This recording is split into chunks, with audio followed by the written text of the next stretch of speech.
여러분 편안하셨습니까? 2주 만에 이렇게 서는데도 오래간만에 여러분들의 얼굴을 뵙는 것 같습니다. 저도 휴가를 잘 다녀왔습니다. 휴가를 다녀오신 분들도 계시고 또 아직도 계획을 하고 계신 분들도 계실 겁니다. 저는 한 주간 동안에는 효도 여행을 했습니다.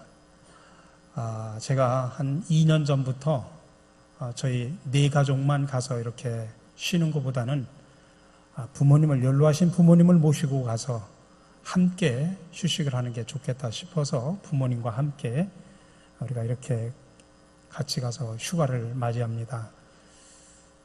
나중에 돌아가신 후에 펑펑 우는 것보다는 그래도 살아 생전에 효도를 하는 게 더 귀하다라고 생각을 해서 몸소 실천을 하고 있습니다. 참 좋아들 하십니다. 자식들하고 손주들하고 이렇게 함께 어울리는 그 모습을 바라볼 때, 참 흐뭇해하는 모습을 볼 때 참 큰 것이 아니라고 할지라도 그렇게 하나씩 마음을 쏟는 것이 참 효도가 아닐까 그런 생각을 해봅니다. 그리고 주일에는 목사가 다른 교회를 갈 시간이 없죠. 그래서 제가 꼭 휴가를 낀 주일에는 제가 다른 교회를 가서 예배를 드립니다. 주일 한 주에도 몇몇 교회를 가서 제가 예배에 참석을 하고 또 목회자의 시각으로 가서 다른 교회 예배 드리는 모습들, 또 여러 가지 모습들을 제가 살펴보게 됩니다. 그리고 이제 월요일부터 제가 강화도에 있는 갈멜산에 있는 기도원에 저희 집사람하고 둘이 들어가서 조용히 묵상하면서 기도원에서 보냈습니다. 특별히 이번 기도원에서는 제가 두꺼운 책 하나, 리차드 포스터의 생세 강의라고 하는 책을 들고 들어가서 제가 그 책을 좀 탐독을 좀 했습니다. 그 리차드 포스터의 생세 강의라고 하는 책은 2000년 기독교 역사 속에서 흘러내려오는 6가지 그 위대한 영성의 전통들을 아주 체계적으로 잘 요약해 놓은 그런 책입니다. 두꺼운 책이지만 그 책을 읽으면서 나름대로 본질을 찾아가는 그런 시간을 갖기도 했습니다. 근데 안타깝게도 제가 목요일까지 있으려고 했는데 수요일 날 오전에 부랴부랴 나올 수밖에 없는 상황이 터졌습니다. 제가 노예 내에서 어떤 한 교회가 아픔을 겪고 있는데 그 아픔을 겪고 있는 교회에 수습을 노회에서 저한테 수습 위원장으로 맡겨주셔서 그 교회를 수습을 하는 과정에서 또 긴급하게 회의를 또 해야 되는 문제 때문에 제가 미리 또 하루를 앞당겨서 나올 수밖에 없어서 조금 제가 많이 좀 안타까웠습니다. 그러나 나름대로 여러분들이 지난번에도 말씀드렸듯이 진정한 휴식이라고 하는 것은 몸만의 휴식이 아니라 몸과 정신과 영혼의 휴식과 안식이 필요합니다. 그래서 또 새로운 또 힘을 얻어서 우리가 맡겨진 사명을 감당할 수 있어야 됩니다. 특별히 저나 여러분이나 세상에 살면서 모든 사람들이 성공하기를 원합니다. 여러분들도 원하시죠? 예, 저도 별로 원하지 않습니까?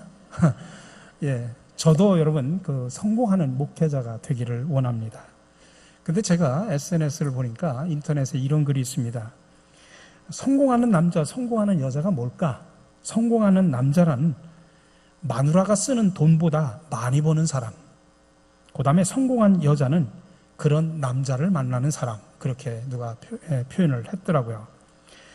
근데 저는 특별히 그 SNS 가운데 제가 페이스북을 하게 됩니다. 페이스북을 하면 우리 교회 안에도 성도들 가운데 페이스북을 하시는 분들은 저하고 이렇게 소통을 하기도 하는데 페이스북을 하다 보면 제가 늘 어떤 곳에 가든지 제가 그 페이스북에다 제가 사진과 글을 올려놓습니다. 그러다 보면 많은 분들이 페이스북을 통해서 이렇게 소통을 하기도 하죠. 거기에 보면 어떤 분이 저한테 페이스북에 사람의 성공은 3가지로 측정을 한다고 하는 글을 저한테 보냈어요. 그래서 제가 여러분들한테 한번 소개를 해드리려고 합니다. 뭐가 정말 성공일까? 3가지로 측정이 된다고 하는데 첫 번째로는 현직에 있을 때보다 은퇴한 후에 더 존경을 받는 사람이 성공한 사람이라고 하는 것입니다. 내가 힘이 다 빠졌을 때도 더 많은 내방객들이 오는 거죠. 내가 막 돈줄 있고 막 권력 있고 그때는 막 사람들이 밀물처럼 몰려왔다가 내가 은퇴하면 사람들이 쭉 썰물처럼 빠져나가는 그런 삶을 살았다고 하면 얼마나 서글프겠습니까? 다시 말하면 어떤 지위의 리더십보다는 어떤 인격과 성품의 리더십을 가지고 있어야 된다라고 하는 그런 의미일 겁니다. 두 번째로는 자신의 남편이나 아내 그리고 자식들로부터 더 많이 인정받는 사람. 이게 바로 진정한 성공이라는 것입니다. 여러분들 요즘 많은 사람들이 밖에 나가, 옛날에는 남자만 나가서 일하지만 요즘 남자 할 것 없이 여자도 나가서 일하지 않습니까? 근데 우리는 밖에서 열심히 일해서 나름대로 성공을 합니다. 그러나 정작 가정에 들어와서는 영 아닙니다. 여러분, 그게 진정한 성공일까? 그거는 가짜 성공이라는 이야기입니다. 다시 말하면 산토끼보다는 집토끼를 잘 잡으라고 하는 그런 옛말의 실현이겠죠. 마지막은 내가 죽은 후에 자식들끼리 화목하게 사는 모습을 보여주는 사람이 진정으로 성공한 사람이다. 얼마 전까지만 해도 롯데 시네마의 막장 드라마가 우리 매스컴을 통해서 수도 없이 나왔습니다. 제가 오늘 서울에서 저희 처갓집에 장인 어른하고 장모님을 모시고 서울에서 유명한 보신탕집이라고 거기를 찾아가서 보신탕을 사드리고 있는데 바로 옆에 나이 드신 분 두 분이서 식사를 하시면서 막 욕을 하더라고요. 그래서 도대체 이분들이 왜 맛있는 거 먹으면서 욕을 하고 했더니 그 롯데 시네마에 나오는 막장 드라마의 주인공들을 놓고 막 욕을 하더라고요.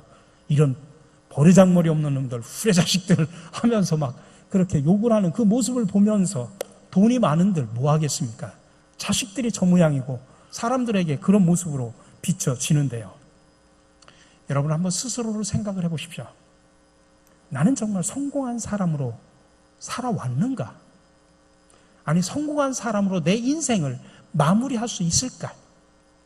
지금 세 가지 측정을 한다고 하는데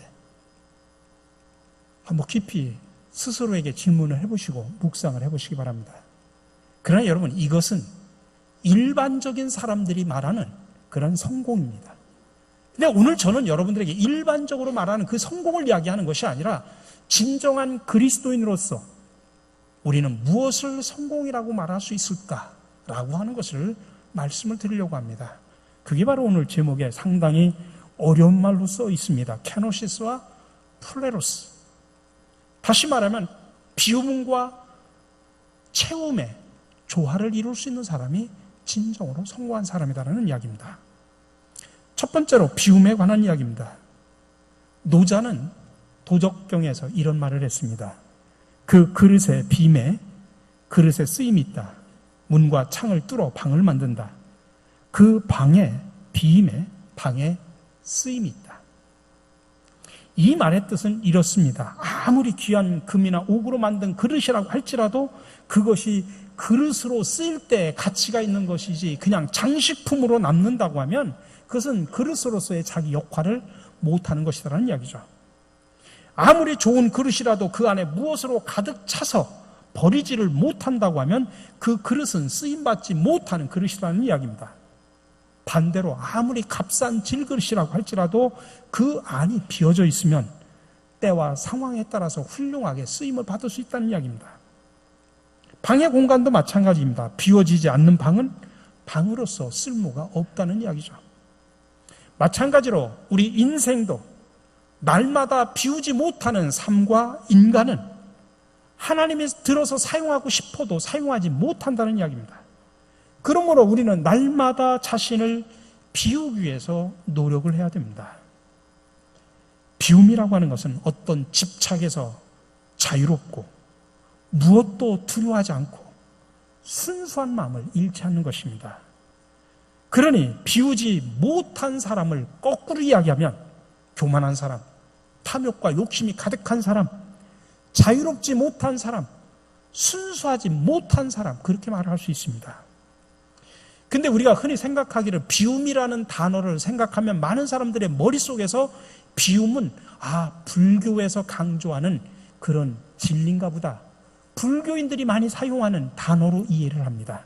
그리고 우리 기독교인들은 비움에 대해서 별 그렇게 강조를 하지 않는 것으로 착각을 합니다. 그러나 여러분, 비움에 대해서 우리가 성경을 깊이 묵상하면 묵상할수록 성경만큼 그 어떤 종교보다도 우리 기독교만큼 비움을 강조하는 그런 종교가 없습니다. 이 비움의 성경적인 근거가 오늘 읽은 빌립보서 본문 본문입니다. 세번역 말씀으로 제가 읽어드립니다. 여러분 안에 이 마음을 품으십시오. 그것은 곧 그리스도 예수의 마음이기도 합니다. 그는 하나님의 모습을 지니셨으나 하나님과 동등함을 당연하게 생각하지 않으시고 오히려 자기를 비워서 종의 모습을 취하시고 사람과 같이 드셨습니다. 그는 사람의 모양으로 나타나셔서 자기를 낮추시고 죽기까지 순종하셨으니 그 십자가에 죽기까지 하셨습니다. 여기에 보면 자기를 비워서라는 말이 나옵니다. 하나님이 자기를 비워서 인간 예수님으로 이 땅에 오셨고 마지막에는 십자가에서 죽으셨다라고 이야기하고 있습니다. 여기서 자기를 비워서라는 이 말이 바로 케노시스라는 말입니다. 자기를 비우셨다.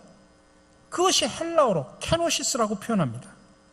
예수님이 하나님이 인간의 몸으로 이 땅에 오신 성육신의 사건이 바로 케노시스입니다.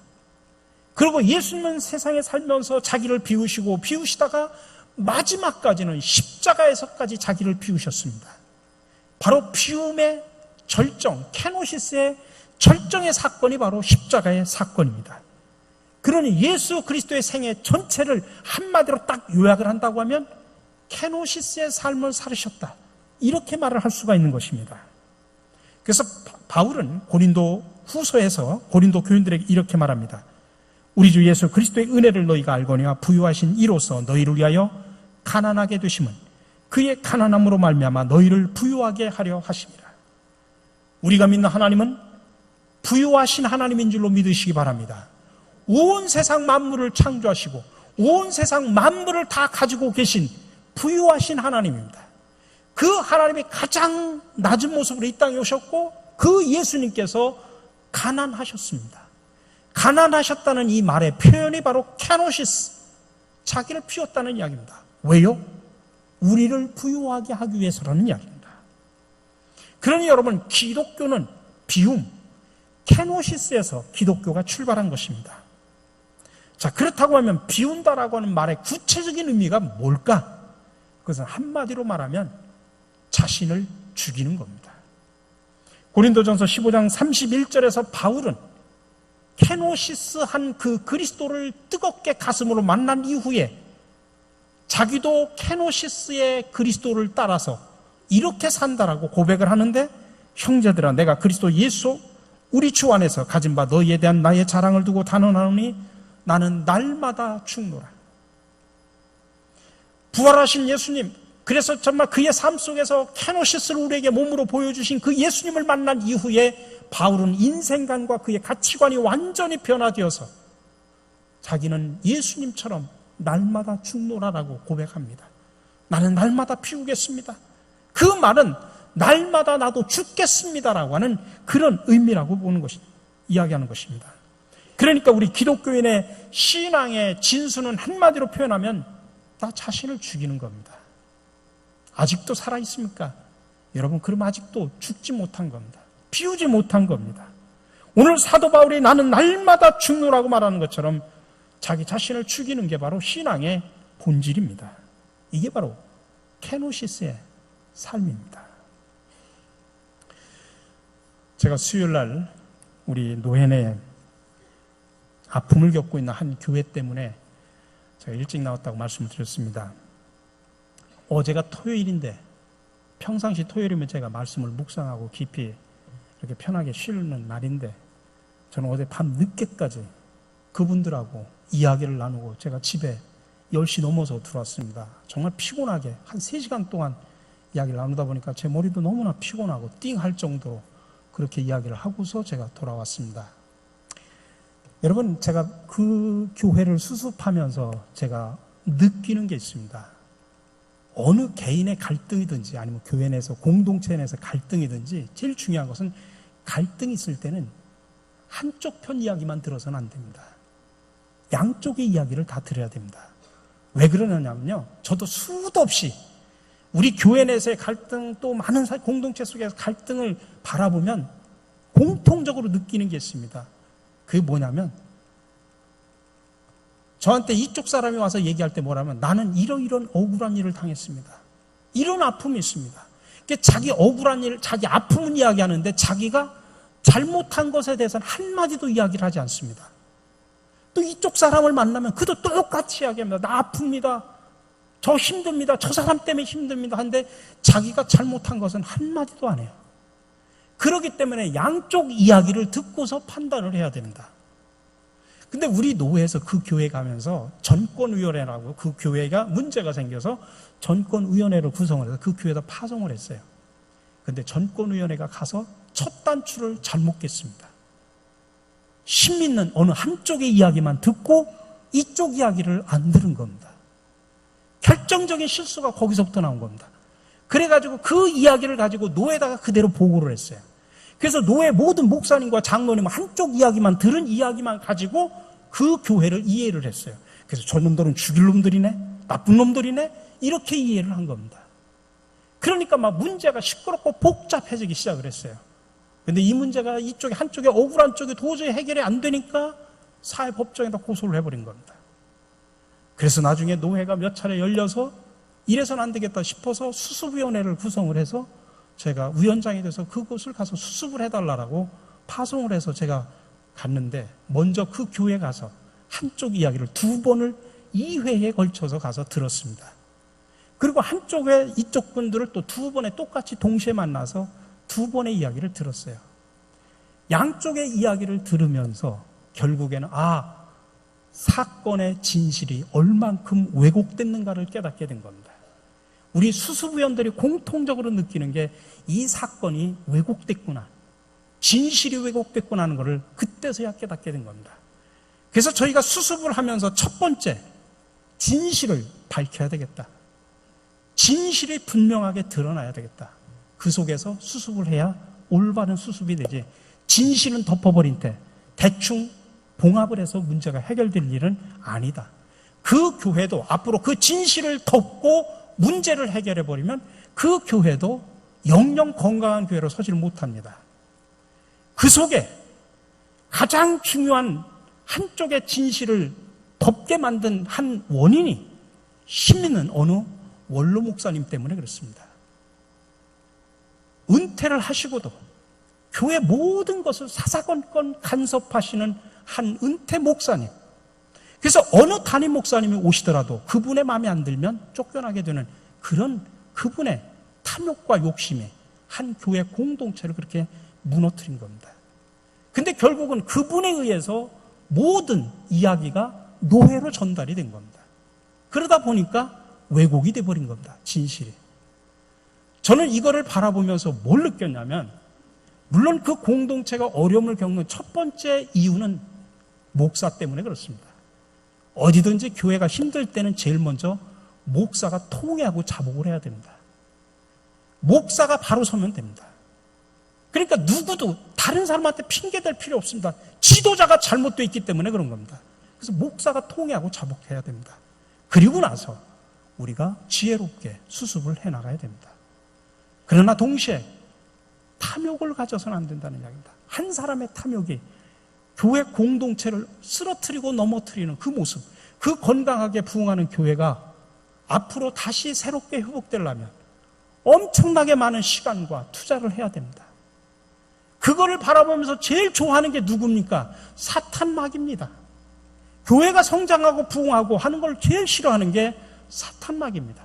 그러니까 모든 사람들이 나는 아니다라고 생각하지만 사탄막의 하수인의 역할을 하는 겁니다. 그래서 교회가 분열이 되고 아픔을 겪는 겁니다. 여러분, 우리가 왜 그러냐? 자신을 비우지를 못하니까 그래요. 자신의 탐욕과 욕심과 이기심을 비우지 못하니까 결국 공동체가 힘들어하고 아파더라는 이야기입니다. 여러분, 캐노시스 비워야 됩니다. 저는 가끔 교회 안에서도 많은 사람들이 그런 이야기를 합니다. 찾아와서 막 교회 일을 하다 힘들고 어려울 때 찾아와서 뭐라고 이야기하냐면, 목사님, 제가 교회 일을 하자니 자존심 상해서 못하겠습니다. 자존심 상해서 못하겠대요. 여러분, 우리 예수님은 여러분보다 더한 자존심이 망가지는 가운데서도 그는 십자가의 구원의 사역을 감당하셨습니다. 여러분, 그러니 교회 일을 할 때는 자존심은 집에다 놓고 오시기 바랍니다. 뭐 그렇게 내 자존심이 중요합니까? 비우시기 바랍니다. 여러분, 예수님이 그렇게 하셨기 때문에 그렇습니다. 우리는 그분을 닮아가려고 노력하고 있지 않습니까? 그분의 뒤를 따르려고 하는 제자들이지 않습니까? 근데 뭔 자존심 가지고 일합니까? 여러분, 자존심은 십자가에 못 박아버리시기 바랍니다. 죽이시기 바랍니다. 그리고 나를 비우면 여러분, 주의 일을 기쁨으로 힘들어도 힘있게 할 수 있습니다. 여러분, 많은 사람들이 오늘날 한국교회가, 한국의 교회 지도자들이, 목사들이 욕을 먹고 또 모든 비리에 연루된 사람들이 다 장로들이에요. 왜 지도자들이 욕을 먹느냐? 탐욕이 있기 때문에 그렇습니다. 그것도 그 탐욕을 교회를 이용해서, 지도자라는 이름을 이용을 해서 하기 때문에 그렇습니다. 여러분, 케노시부터 하시고 주의 일을 하시기 바랍니다.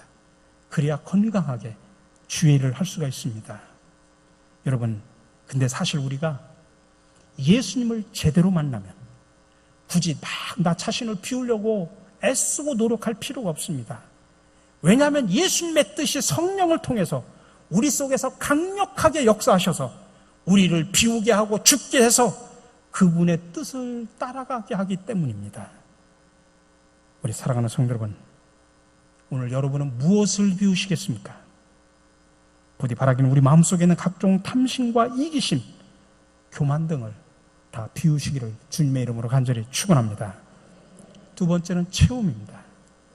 근데 우리가 막 비운다고 계속 비운 데서 텅 빈 상태로 놔두면 안 됩니다. 그것에 대한 큰 위험성을 성경에서는 누가복음에서 이렇게 말합니다. 더러운 귀신이 사람에게서 나갔을 때 물 없는 곳으로 다니며 쉬기를 구하되 얻지 못하고 이에 이르되 내가 나온 내 집으로 돌아가리라 하고 가서 보니 그 집이 청소되고 수리되었거늘 이에 가서 저보다 더 악한 귀신 7을 데리고 들어가서 거하니 그 사람의 나중 형편이 전보다 더 심하게 되느니라.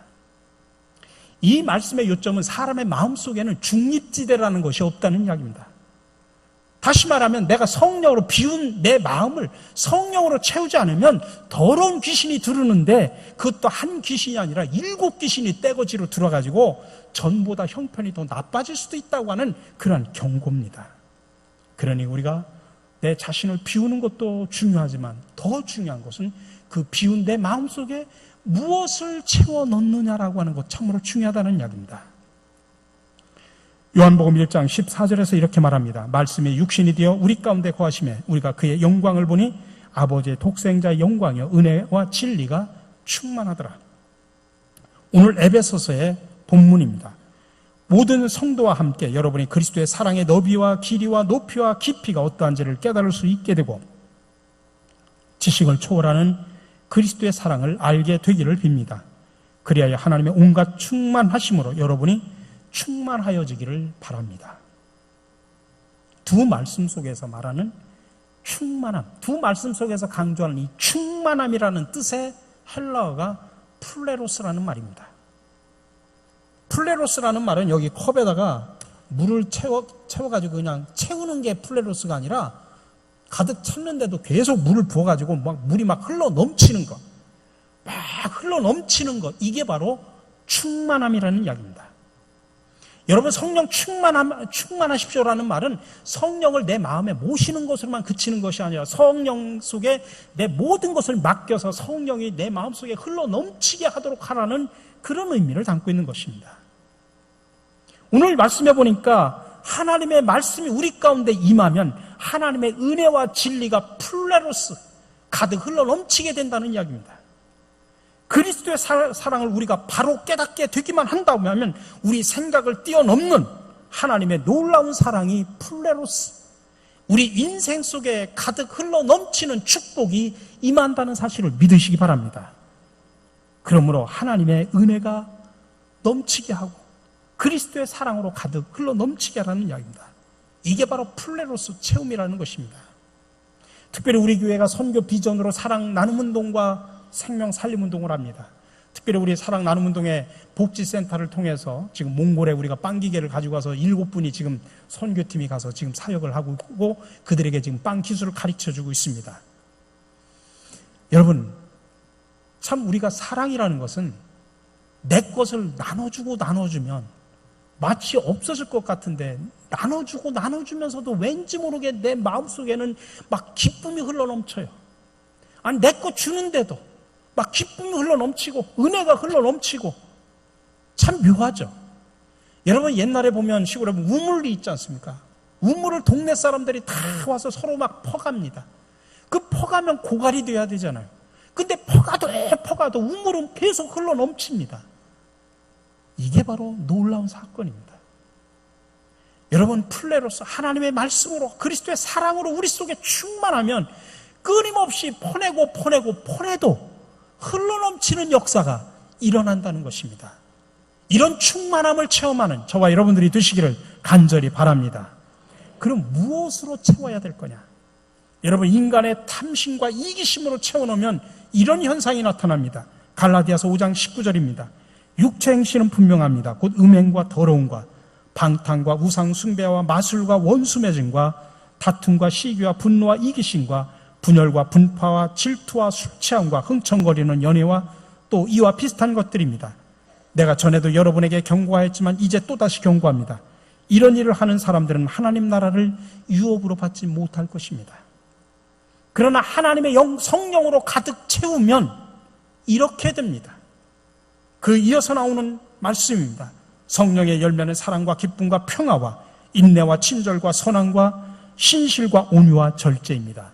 이런 것들을 금할 법은 없습니다. 그리스도의 사랑과 성령으로 플레로스, 우리 가운데 풍성하게 가득 넘치게 한다고 하면 성령의 9가지 열매를 주렁주렁 맺는 멋있는 성도로 살아갈 수 있다고 하는 사실입니다. 근데 여러분, 여기서 우리가 한 가지 빼놓지 말고 주목해야 될 것이 있습니다. 그것은 순서를 바꾸면 안 된다는 이야기입니다. 오늘날 많은 사람들이 살아가면서 순서를 바꾸면서 살아갑니다. 먼저 그냥 가득 채우려고 합니다.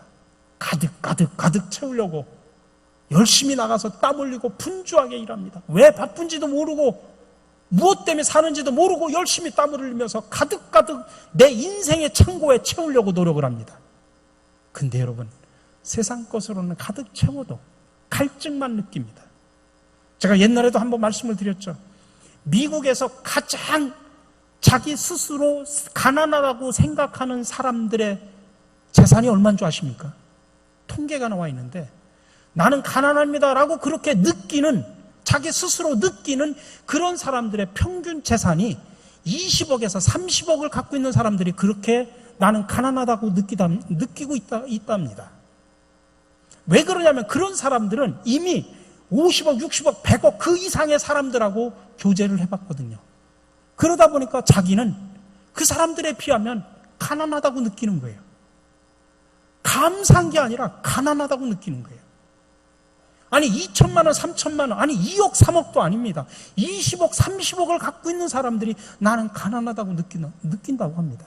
그러니 아기다툼하면서 아둥바둥하면서 더 많이 채우려고 노력을 하지 않습니까? 이게 바로 우리 인간의 모습입니다. 여러분, 그러나 비워야만 채울 수 있다는 이 사실을 기억하셔야 됩니다. 그러니 여러분, 먼저 비우는 훈련부터 하셔야 됩니다. 그리고 나서 제대로 채워야 됩니다. 여러분, 농사를 모르는 사람들은 논에 물이 가득 차 있으면 벼가 잘 자라는 줄 압니다. 하지만 여러분, 논에 물이 늘 차 있으면 벼가 부실해져서 작은 태풍에도 쉽게 넘어집니다. 그래서 가끔씩은 논에서 물을 빼기도 하고 논바닥을 말려야만이 벼가 튼튼하게 자랍니다. 여러분, 우리의 삶의 그릇도 마찬가지입니다. 물을 비워야 할 때가 있고 물을 채워야 할 때가 있습니다. 그러니 여러분, 인생이라고 하는 것은 흘러가는 것이 아니라 비우고 채우는 과정의 연속입니다. 그러므로 우리 진정한 그리스도인으로서 한평생 붙들고 씨름해야 될 2가지 과제가 있습니다. 그것은 첫 번째로 나는 일생을 살아가면서 내려놓을 것이 무엇인지 늘 고민해야 됩니다. 그리고 두 번째로는 또 다시 주님 앞에 구하고 내가 채움 받아야 할 것이 무엇인가. 여러분, 2가지를 놓고 늘 씨름해야 됩니다. 그렇다면 오늘 여러분은 무엇을 비우고 또 무엇을 채우시기를 원하십니까? 원하십니까? 우리 바라는 탐욕과 이기심, 그리고 우리의 평안을 피우시고 진리와 하나님의 사랑 그리고 성령의 연결되며 가득 채워 멋있는 성도로 살아가시는 저와 여러분들이 되시기를 주님의 이름으로 간절히 축원합니다. 사랑해 주님, 이 시간 이 땅에 오셔서 비움과 채움의 삶을 사셨던 주님을 묵상합니다.